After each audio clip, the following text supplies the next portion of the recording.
पूरे पेरवे फट करके और भीतर से एक ध्वल वस्त्र धारण किया हुआ दिव्य पुरुष प्रकट हो गया, गोकर्ण के चरणों में गिर पड़ा। भाई तुम्हारी कृपा से मुझे मुक्ति मिली प्रेत योनि से। और इतने में देखा कि स्वर्ग से विमान आता है और उसको बिठा करके स्वर्ग ले गई। भागवत कथा श्रवण।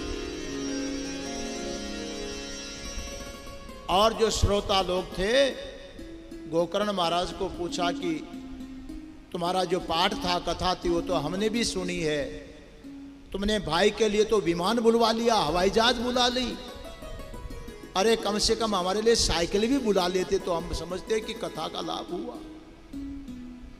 इतना भेद पक्षपात क्यों किया?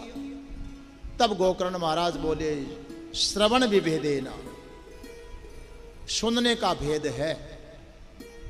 भाई ने एक मास में बैठ करके 7 दिन तक बिल्कुल निराहार रह करके मर्यादा से श्रवण किया है, इसलिए कथा का पूरा पूरा लाभ उसको प्राप्त हुआ। आप लोगों ने कथा तो सुने पर नियमों पर ध्यान नहीं दिया, इसलिए वो लाभ नहीं मिला। सबको पश्चाताप हुआ और कहा कि अब हम ध्यान रखेंगे, एक बार दोबारा कथा करो, कथा सुनाओ।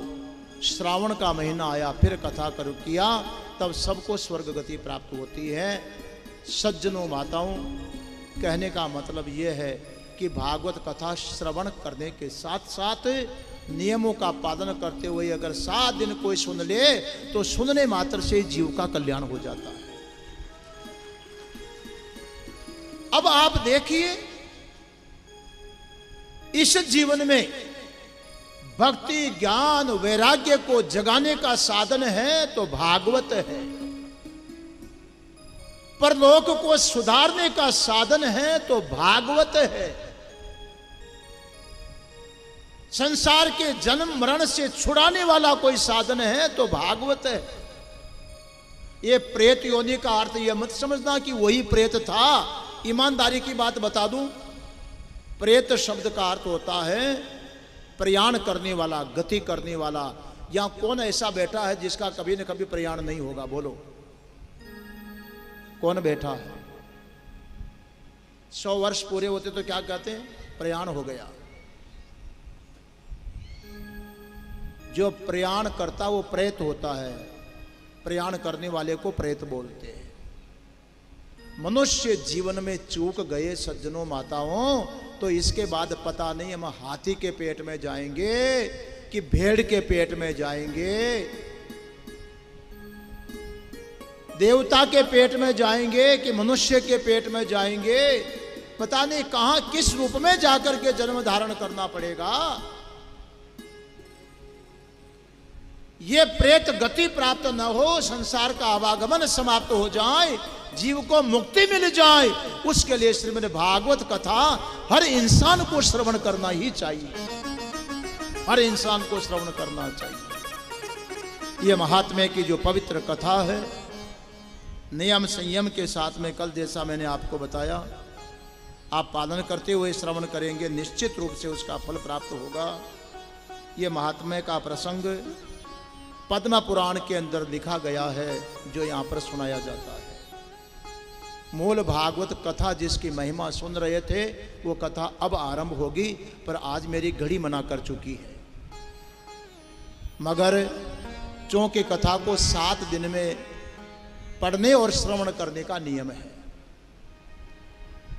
यही कारण है कि कथाओं को आज तक तो शायद सुखदेव जी महाराज के सिवाय कोई ऐसा नहीं हुआ जो पूरी की पूरी कथाएं 7 दिन में अक्षर से सुना सके। और आज के युग में तो जब संगीत प्रधान, गीत प्रधान कथाएं हो गई तो केवल कथाओं का स्पर्श मात्र होता है। कई जगह तो छलांग मार जाते हैं हनुमान जी की तरह, स्पर्श भी नहीं होता है। ऐसी स्थिति में अनुष्ठान पूर्ण कैसे हो, उसके लिए ही एक विधि निकाली गई है कि भागवत के वाचन करने का, पाठ करने का बहुत महत्व है। जिस अनुष्ठान में ईमानदारी के साथ में भागवत का मूल पाठ हो जाए तो आप समझो कि वो यज्ञ कथा सफल मानी जाती है। जब इस आयोजन से संबंधित यज्ञ मंडली के प्रबंध समिति के सदस्य गण शकरगढ़ पधारे थे और मेरे सामने भागवत कथा का प्रस्ताव रखा, तो यद्यपि समय भी नहीं था, दिल्ली जाना था मुझे, पर वो सब परिवर्तन हुए, बात की बात है। मैंने कहा कि चलो कथा होगी तो पंडितों की क्या व्यवस्था होगी। पाठ के लिए पंडित आपके होंगे कि हमें बुलाने पड़ेंगे। राम प्रसाद जी सरपंच साहब थे, राम कुमार जी अध्यक्ष साहब थे, महेंद्र जी गर्ग साहब थे, कई सारे सोहन लाल जी थे, बहुत सारे लोग थे।